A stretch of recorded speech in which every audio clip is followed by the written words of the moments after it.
Yang Menteri, sebelum kita pergi ke Melaka, boleh Yang Menteri menjawab soal mengenai Selangor dan juga isu Langat, di mana kerajaan persekutuan termasuk Syahbaz waging a war against kerajaan negeri Selangor. Okey, sedikit mengenai Selangor lah. Terutamanya Yang Berhormat,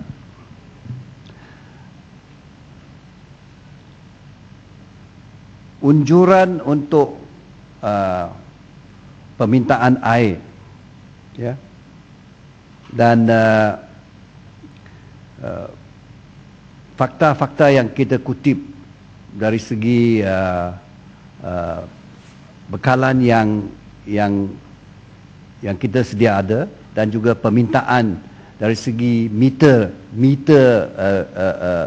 consumption yang kita ada. Semua ini menunjukkan bahawa the rate of increase, dengan izin, ya, permintaan air ini setiap tahun naik 35%, 36%. Dan dengan ada sos yang kita ada di Selangor buat hari ini, memang tak cukup. Dan ini bukan kita nak wage war atau nak perang dengan Selangor. Kita nak rakyat faham bahawa sampailah tahun 2014 kita akan menghadapi masalah suntukan air. Itu saja.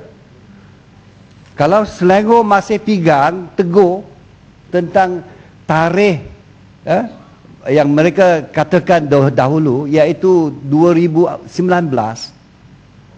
macam mana Yang Berhormat kalaulah sampailah 2014 kita tidak cukup air? Do we want to play around on these figures? Ya? Kita nak mainkankah soal ini? Ya? Nak sampai 5 tahun ke 4 tahun ke? Kita tak boleh, Yang Berhormat. Kita tak boleh ramalkan yang dalam 1 tahun atau 6 bulan ini tak cukup air. What happen if Selangor, kalau baru-baru ini MB Selangor katakan, oh banyak merangsang, banyak industri datang, banyak rumah dibuat. Kalau semua ini meminta air, bila kita nak cari air, pergi mana cari air? Semua ini adalah masalah. Ya, dan kita ada angka-angka yang kukuh. Bukan kita nak cerita saja, kita nak perang, bukan.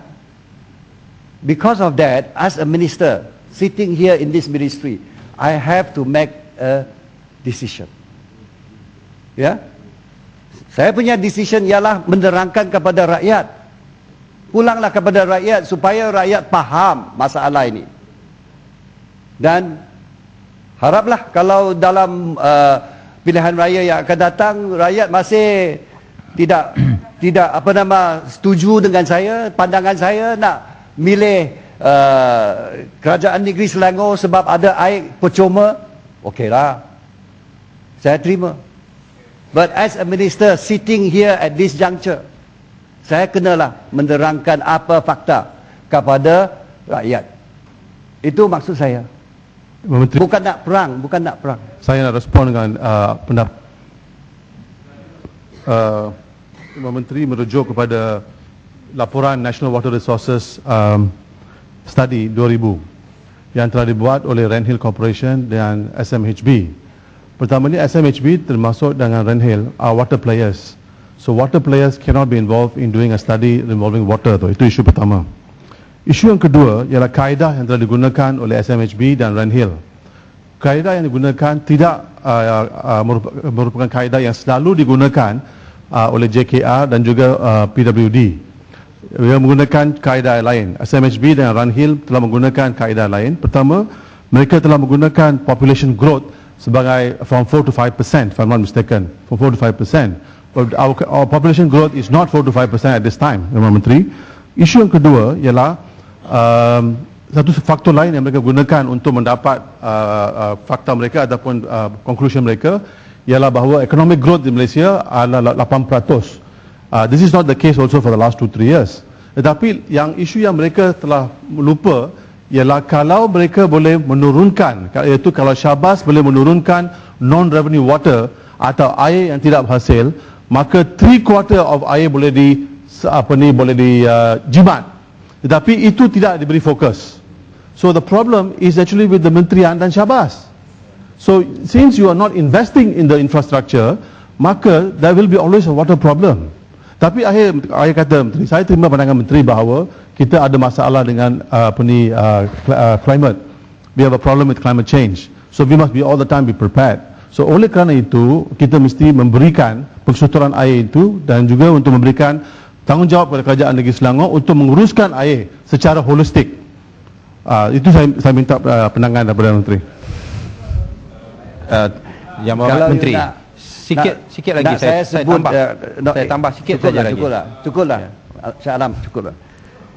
Kalau Yang Berhormat Kelang, you nak selalu minta saya jelaskan pada holistik ini, tak payahlah. That is what I have said. Kita pulang kepada itu saja, ya. Tak mau runding. Saya minta langat 2 dibuat, ya. Tak juga tak mau. Sebab apa sebab? Sebab you katakan belum struktur lagi. Saya nak pegang itu. I want to hold back the approval. Why? Apa kalau kita rasakan kita fikir kesejahteraan rakyat, ya?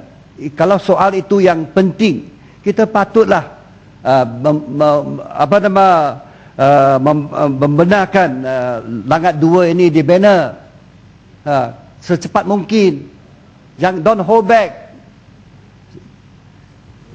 Saya rasa cukuplah. Sikit je. Saya ingat benda ni pasal negotiation, Tuan Menteri.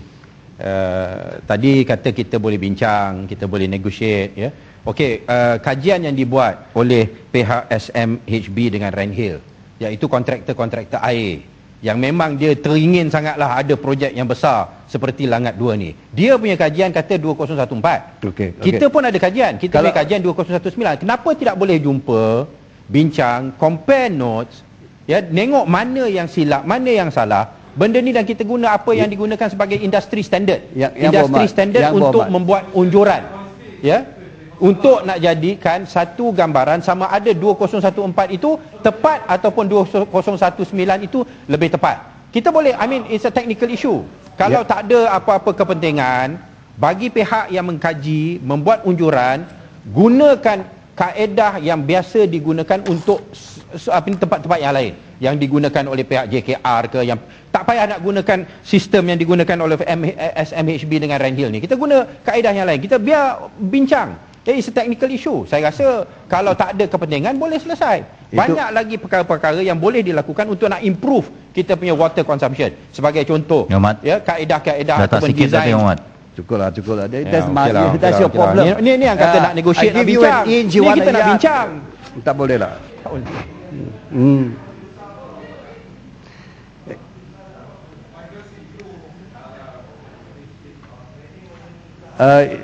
Tuan Pengerusi, sedikit sahaja saya nak contohkan kepada IWK ini. IWK. Pantai 2 saya sudah sebut, saya tak ada terima ada apa-apa kebenaran. Tak, saya cakap tadi, Yang Berhormat Menteri, apa yang hujah yang Berhormat Menteri kemukakan tidak meyakinkan kita bahawa yang dibina itu adalah yang terbaik dengan kos yang tertinggi, yang terendah. Pasal hujah atau logik yang digunakan ialah oleh kerana kita nak ada hubungan yang baik dengan negara China. Kalau itulah hujahnya, dan untuk nak tunjuk kemampuan negara China dalam soal teknologi ini, kalau itulah hujahnya, maka ianya merupakan satu hujah yang begitu terbuka kepada eksploitasi, di mana kita boleh beri harga, bayar harga yang tinggi, dapat teknologi yang mungkin yang terbaik, mungkin tidak. Tetapi adakah Yang Berhormat Menteri membuat satu perbandingan sebelum menyerahkan kepada kerajaan negeri China ni? Teknologi yang mereka nak buat macam ni, apa sepatutnya harganya? Bandingkan dengan teknologi yang ada di Jepun, bandingkan yang ada di Eropah, adakah itu teknologi yang terbaru? Ya, Mat. Ataupun adakah ianya diberikan semata-mata kerana nak ada apa yang dikatakan hubungan baik dengan negeri China, dia punya multi-layered punya efek lah apa dan sebagainya, ataupun sebaliknya? Tuan-tuan Menteri tak jawab Cukup tadi. cukup ya cukup seolah-olah you yang buat rumusan lah, you buat lah. Saya tanya, I'm asking you, have you made the comparison? Have you made the comparison?